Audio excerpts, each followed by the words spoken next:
All right, now that we've got everything kind of sketched out, next thing we want to do is get rid of these grid lines for the most part so we don't have to worry about them so much later. So grab a paper towel and just with your finger covered, blend them in. And if you remember from our practice drawing, we want to dodge our outlines as much as we can. They should resist blending because we use the charcoal pencil and not the vine charcoal, but we just want to be safe and not totally ruin everything we've done. So make sure you've gotten checked off before you do this step, because you don't want to blend away the grid only to find out you need to use the grid still. But go ahead and start blending out, if you're ready, all of those grid lines carefully, dodging your drawings.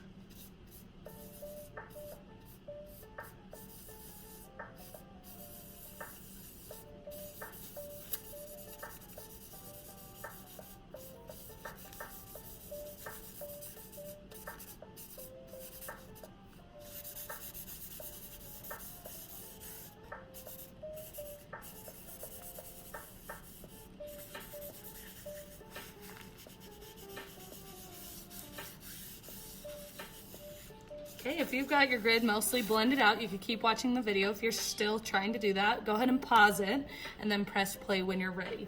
Now what we're gonna do is grab our eraser and look for our main highlights. So anywhere on our reference that's lighter than our current background that we have. So I'm gonna start with his face area, just anywhere that's super light that I can see standing out. I'm just gonna start working on getting those highlights. Now I'm gonna go ahead and time lapse this since my reference is most likely not the same as yours. So I want you to watch this, see how I take out the highlights in a time lapse form, and then you go ahead and do yours and you'll pause the video at that point.